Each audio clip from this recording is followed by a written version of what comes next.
ఎడారిలో సెలయేర్లు సెప్టెంబర్ 11. అతడు ఓర్పుతో సహించి ఆ వాగ్దాన ఫలము పొందెను. హెబ్రీ 6:15. అబ్రహాముకి దీర్ఘకాల విషమ పరీక్షలు వచ్చాయి, కానీ అతనికి దక్కిన ప్రతిఫలం అతి శ్రేష్టమైనది. తన వాగ్దాన నెరవేర్పును ఆలస్యం చేయడం ద్వారా దేవుడు అతన్ని పరీక్షించాడు. సైతాను అతన్ని శోధించాడు. మనుషులు అసూయ, అపనమ్మకం, ప్రతిఘటనల ద్వారా అతన్ని శోధించారు. శారా తన ముభావంతో శోధించింది.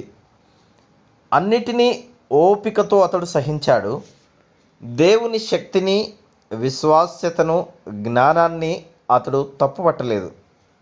ఆయన ప్రేమను శంకించలేదు.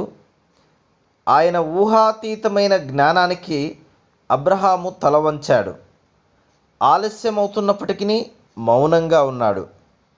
దేవుని సమయం వచ్చేదాకా కనిపెట్టాడు. అతడు అలా సహనంతో ఉన్నందువలనే వాగ్దాన ఫలం పొందాడు. దేవుని వాగ్దానాలు నెరవేరకుండా ఉండవు.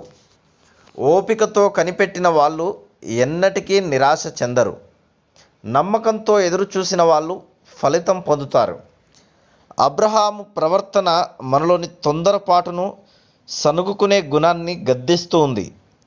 ఓపికను, దేవుని చిత్తానికి, ఆయన మార్గాలకు లోబడే మనస్సును ప్రోత్సహిస్తూ ఉంది.